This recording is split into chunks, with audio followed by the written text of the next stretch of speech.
La agenda de seguridad ha ido avanzando rápidamente en estos días. Hay proyectos emblemáticos ya aprobados y varios más en carpeta. ¿Qué es lo que viene? ¿Cuáles son también las otras prioridades que van a seguir manejando desde la oposición? Vamos a conversar de esto junto al diputado de Bópoli, Francisco Unturraga. ¿Cómo está, diputado? Bienvenido. Muchas gracias, muy bien. ¿Cómo he visto lo que ha ido ocurriendo en estos días? ¿Cree que ya tenemos un punto de inflexión respecto a que definitivamente con lo que ha pasado en las últimas semanas ya todos están 100% encima de la agenda de seguridad? Yo espero que esto no sea una moda, yo espero que esto no sea lo que más o menos uno avisoró cuando veía al actual gobierno siendo oposición, que era una moda desprestigiar a Carabineros, que era una moda el estar en contra del sistema, y espero de verdad que las acciones que nosotros estamos llevando a cabo con tan amplias votaciones sean más bien una convicción. No sacamos nada con este péndulo que va de un lado para otro. Hoy día somos todos pro carabineros y ayer éramos perros matapacos. Eh, lo que tenemos que hacer efectivamente es restaurar el orden, es generar una certeza jurídica en relación a cómo nos estamos desarrollando, cómo nos estamos convocando como nación y cómo nos queremos plantear hacia el futuro. Desde ese punto de vista, las acciones que nosotros hemos acometido desde el Congreso creo que van en la dirección correcta, con la salvedad obviamente de los votos de Apruebo Dignidad y parte del Frente Amplio, que no se terminan por convencer de la relevancia que tiene esto, que esto no es una carta blanca, que esto no es tener unos James Bond con licencia para matar, sino que es tener efectivamente a quienes nosotros como sociedad, como Estado de Chile hemos pactado para que efectivamente, digamos, sean las personas que tienen la fuerza de las armas y puedan responder, por cierto, si es que cometen ilícitos, tendrán que responder ante la justicia, pero la presunción de inocencia con la ley Nain Retamal, digamos, creo que es algo que va en la dirección correcta. En medio de este contexto, ¿qué le parece el llamado del presidente Gabriel Boric a hacer una tregua? Eh, en tanto, tanta crítica, tanta crisis, no alcanzamos a salir de una cosa y ocurre otra, igual o peor. Bueno, yo la verdad es que no estoy en guerra con el presidente ni con el gobierno, entonces difícil es que yo haga una tregua. Creo que nosotros hemos dado argumentos suficientes como Chile Vamos en términos de nuestra real preocupación y convicción por restablecer el orden y la seguridad, y hemos actuado con lo que mejor se puede actuar, que es participando activamente en las comisiones, tanto de seguridad, tanto de constitución, adicionalmente. A partir, espero, de la próxima semana empezar a revisar la ley de inteligencia en la Comisión de Defensa. En fin, hemos concurrido no solamente con nuestra presencia y nuestras indicaciones, sino por sobre todo con nuestros votos. Así que más allá de pedir una tregua, lo que yo le pediría es que él haga una tregua o que le pida una tregua a sus círculos íntimos, como decía el ministro Jackson, en términos de cercanía, ya sea a prueba de dignidad por sobre todo, que veo yo al Partido Comunista muy enredado en relación a esto, las declaraciones de Daniel Núñez en relación a que si no se cumple nuestro programa de gobierno, nosotros agarraremos nuestras cositas y nos iremos. Creo que nada ayuda a que efectivamente este país vaya por donde finalmente el 4 de septiembre la ciudadanía con tanta contundencia señaló que era efectivamente ir por el ancho camino en medio, restableciendo el orden con una patria unitaria y con irrestricto respeto, por cierto, a los derechos humanos. ¿Has visto un cambio entonces o que se comienzan a alinear dentro del oficialismo? Porque, bueno, han surgido muchas críticas desde la oposición, pero ellos se defienden, dicen que van a estar firmes y han estado siempre firmes con la agenda del gobierno, no así necesariamente con proyectos que no son propios del gobierno, sino que vienen de la oposición, en este caso la ley Naun Retamal, que generó mucho ruido, pero quedan muchos proyectos hacia adelante. Se han Bueno, visto es que hartos luz. lo que pasa es que lamentablemente, como ha sido conducido por la política este país, vamos en el péndulo que conversábamos antes. Y desde ese punto de vista, más que imponer un programa de gobierno determinado, lo que tiene que hacer el presidente de la República a través de sus ministros es efectivamente interpretar el real sentido de la población. Yo le tengo que recordar, Bárbara, algo que hemos conversado y que ya a estas alturas es majadero. El presidente Boric, con su programa de gobierno, que el único que conocemos es el de primera vuelta, eh, sacó un 25% y salió segundo. Tampoco es un programa o era un programa, digamos, que representaba esa amplia mayoría. Circunstancialmente y por la polarización que hubo en segunda vuelta, él sacó un 54%. Yo no le desconozco ni nunca lo voy a desconocer su legítima condición de presidente de la República de todos los chilenos. Pero para ser presidente de la República de todos los chilenos, lo primero que tiene que hacer, digamos, es reconocer que es minoría, al menos, no solamente en las encuestas, sino además en el programa de gobierno que él le presentó a la ciudadanía. Luego, tiene que ser capaz no solamente de declarar, como también lo hace habitualmente el presidente de la República en relación a sus interpretaciones sobre las sensaciones y sensibilidades que tiene la población, ya sea por los crímenes injustos y arteros que no hemos visto sometidos en relación a Carabineros de Chile, o bien al mismo resultado del 4 de septiembre, donde él señala a los Ricardo Lagos que escuchó a la ciudadanía y que todos tenemos que saltar y ser capaces de ponernos en el legítimo lugar del otro para poder entender y construir, pero nosotros vemos una RUF que no tienen dientes, que acaban de llegar ayer, que la verdad es que parece más bien un manual de Carreño que un manual de procedimiento para el uso de la fuerza, digamos, por parte de Carabineros, por parte de investigación y ahora de los soldados de las Fuerzas Armadas de Chile, tanto la macrozona norte como la macrozona sur. Mirando esto, usted dice, claro, tiene que reconocer que es de minoría, pero en materia de seguridad no necesariamente así, porque la oposición ha dicho, no tiene oposición. O sea, todos los proyectos en esta materia que mande los vamos a aprobar, aunque sean insuficientes, a juicio de la oposición. No, a ver, Entonces, nosotros no, ¿Mm? Bárbara, nosotros no le estamos firmando un cheque en blanco al presidente de la República, porque No, pero nosotros le la está ciudadanía, manifestando apoyo para avanzar en el combate a la delincuencia. eso es indudable, pero si es que aquí nos mandan o nos pretendían mandar, como fue la propia discusión, digamos, de la ley Naín Retamal, digamos, en el Senado, que querían trasladar, digamos, la esencia, el cuerpo, que era el artículo 7, el séptimo, al Código de Justicia Militar, y no dejarlo en el Código Penal, bueno, para nosotros eso es relevante y nosotros logramos convencer al gobierno, y la prueba está que la ministra del Interior finalmente llamó a votar por el proyecto con la resistencia natural del Partido Comunista y sectores del Frente Amplio. De las cosas que vienen ahora más prontas, porque ya vemos esa ley que generó harto debate y oposición, amenazaron con llevarla al Tribunal Constitucional por parte del oficialismo. Bueno, eso ya está aprobado, pero ¿qué pasa con este último proyecto que acaban de ingresar hace algunas horas ayer para normar las reglas del uso de la fuerza? Eso es muy relevante porque básicamente es la bajada, es como el marco donde van a tener que moverse los carabineros. ¿Qué ha podido ver de eso? ¿Cómo lo ve venir? Bueno, yo la verdad es que veo que va a ser una discusión profunda, va a ser una discusión dura. El gobierno hizo una conversación prelegislativa, pero hizo una conversación prelegislativa en un lugar que no corresponde, que eran los salones de la moneda. Es un poder independiente, nosotros vamos a mejorar ese proyecto, vamos a dialogar, por cierto, pero creemos que efectivamente tiene que ser coherente y concordante con la presunción de inocencia que se le otorga a todo efectivo policial de carabineros y miembro de las Fuerzas Armadas que esté en acto de servicio en forma excepcional, eh, controlando el orden interno, como es lo que estábamos viviendo en la macrozona norte y no macrozona sur, pero que sea coherente con la Intratamar. A mí la presunción de inocencia es algo que nosotros vamos a exigir, que efectivamente no quede en cuestión y que no se empiece a dilatar a complacencia del Partido Comunista, que finalmente lo que quiere es desfigurar, digamos, todo este tipo de proyectos.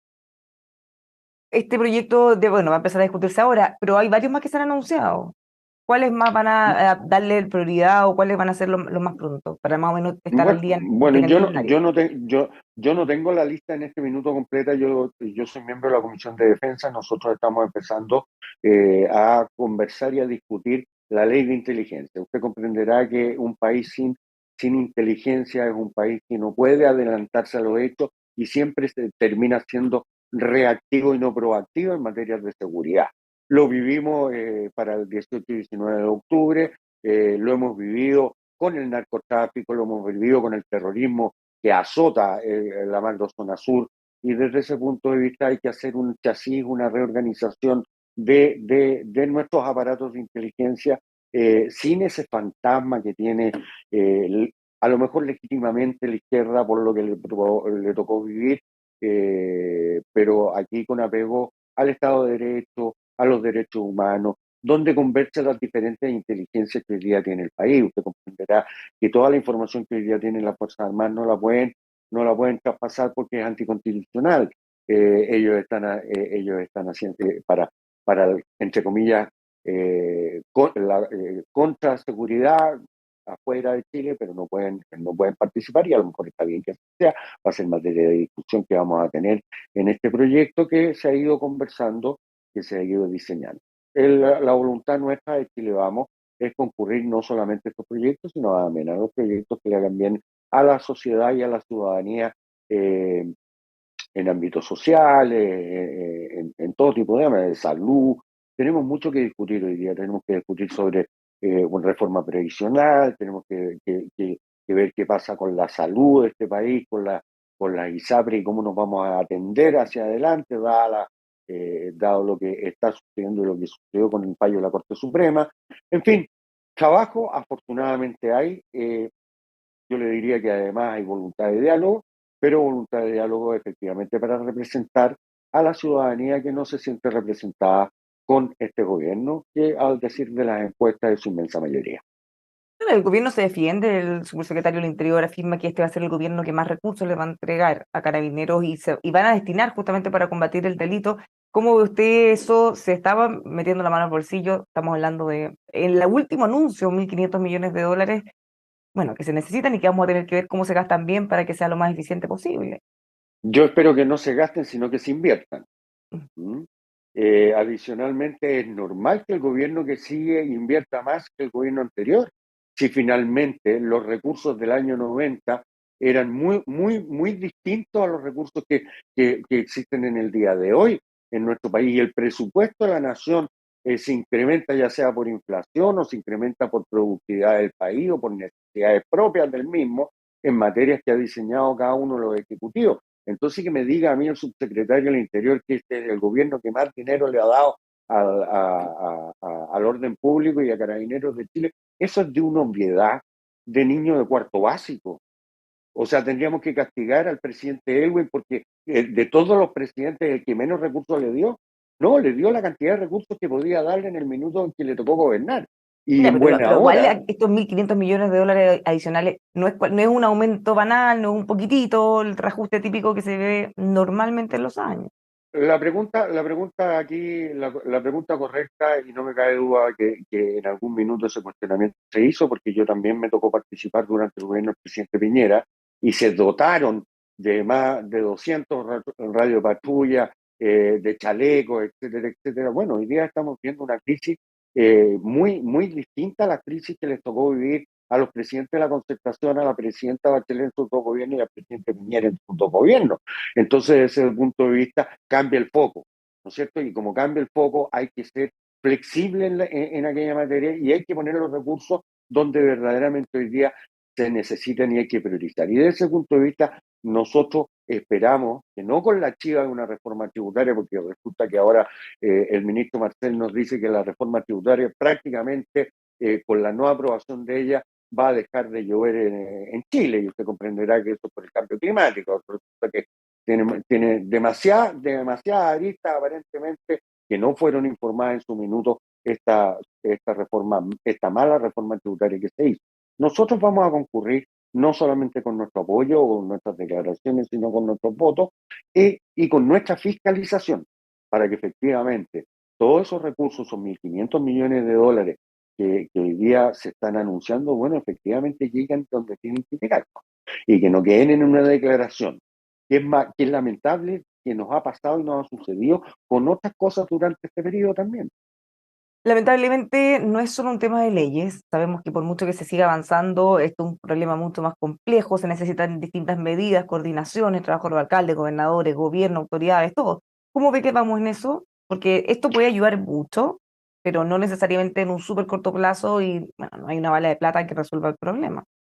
Mire, a mí nadie ha hablado todavía sobre algo que de verdad yo encuentro muy relevante, digamos, para empezar a asfixiar y acorralar de verdad, digamos, al narcotráfico en este país, que es efectivamente pasar de la declaración de que hay que perseguir el dinero a dotar a nuestras instituciones de lo mismo. Fíjese usted que en el año 2023, en el presupuesto presentado por el presidente Boric, el presupuesto para la unidad de análisis financiero contemplaba 77 personas dentro de la unidad de análisis financiero. Usted comprenderá que con 77 personas no alcanza. Nosotros lamentablemente o afortunadamente tenemos que ser más proactivos, dotar efectivamente de recursos a estamentos tan claros, la fiscalía. Tenemos que discutir si esta fiscalía dedicada al narcotráfico, yo sé que esto puede causar algún grado de polémica, pero ¿serán nacionales o serán regionales? Porque resulta que no solamente a nivel de una violación o de la pesquisa de un violador, si un violador viola en Rancagua y después va a Talca y pasa luego por Estación Central, tiene 3 fiscales persiguiéndolo. En el caso de la droga, que se ha demostrado lo flexible que es para buscar caminos para vender su producto, nosotros deberíamos tener una política más bien nacional a nivel de fiscalía. Después me llama poderosamente la atención que nosotros le estemos comunicando a los narcotraficantes que en el puerto de San Antonio no hay un camión scan. Le estamos señalando que pueden pasar con su droga por ahí. Ahora bien, la aduana señaló que movió el camión scan del Biobío, del puerto de Talcahuano a San Antonio. ¿Por dónde se van a ir? Si usted cree que la pesquisa mayor que se hizo durante este último tiempo, que entró por Copiapó, ¿a qué se debe? A que que la frontera norte está siendo mejor custodiada.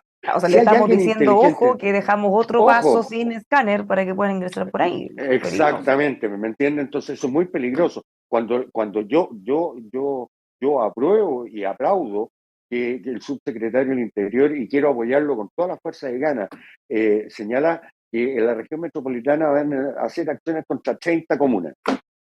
Bueno, ¿qué pasa con las otras 24? Los ladrones o los narcotraficantes se van a mover de una comuna a otra, pues.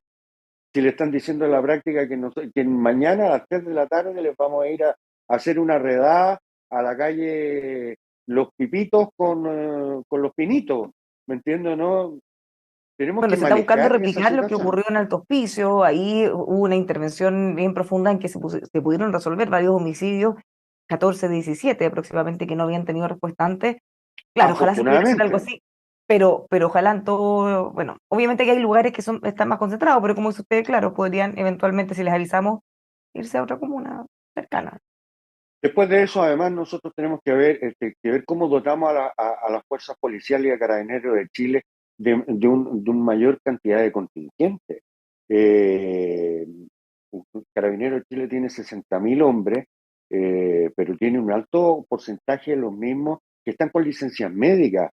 Y eso no es por flojera, es por el estrés que viven día a día, por cómo arriesgan su vida día a día, etcétera, etcétera. Entonces, no estamos reclutando además la cantidad de gente que deberíamos reclutar ni en las Fuerzas Armadas ni en Carabineros de Chile. Entonces tenemos que repensar también cómo lo estamos remunerando, cómo es la carrera de los mismos, etcétera. Entonces, yo creo que este es un trabajo no solamente para el minuto, evidentemente todas estas acciones de abordar 30 comunas, de ser más duro, de respaldar a Carabineros, van en la línea correcta, pero adicionalmente aquellas nosotros tenemos que ser capaces de acompañar como Estado a las fuerzas que, reitero, nosotros en un pacto social le hemos entregado las armas para que nos defiendan. El Estado llegó la hora que el Estado también defienda a sus fuerzas policiales. ¿Cómo ve entonces que sigue esta agenda? ¿Está relativamente tranquilo con lo que se está avanzando, con las prioridades como se No, están poniendo? nadie puede estar tranquilo con esto, Bárbara. Lo que nosotros tenemos que hacer hoy día es efectivamente dotar a las policías de los mejores recursos, acompañar en el aparataje estatal, fortaleciendo la unidad, la UAF de análisis financiero. Tenemos que ver cómo podemos dotar a la inteligencia también, no solamente la inteligencia de Carabineros de Chile en investigaciones, sino también a la inteligencia como aparato central, para efectivamente pasar de ser reactivos a proactivos en esta batalla que no nos puede ganar la delincuencia. Nosotros no nos podemos poner de rodillas ante la misma, no podemos entregarle las calles a los narcotraficantes, y para eso efectivamente nosotros no tenemos que tener tregua, al contrario, tenemos que ser fuertes, duros y convincentes para que efectivamente este flagelo no nos derrote a nosotros y nosotros lo derrotemos a él. Muchas gracias, diputado, por conversar con nosotros. Vamos a mirar cómo sigue avanzando esta agenda y ojalá tengamos el efecto a corto, mediano y largo plazo, sobre todo corto, que la gente Bueno, está esperando con ansiedad. dependemos de la convicción de los actores políticos y del acompañamiento y que la ciudadanía también nos exija, sin llegar a acciones populistas que finalmente no llegan a ninguna parte, pero sí con acciones concretas y convincentes para efectivamente estar todos del lado de los buenos y aislar el narcotráfico y los violentistas, que es lo que tenemos que hacer. Muchas gracias, diputado. Que tenga una buena semana. Que le vaya muy bien. Hasta luego. Igualmente. Los dejamos a todos invitados a seguir con nosotros informándose aquí en emol.com.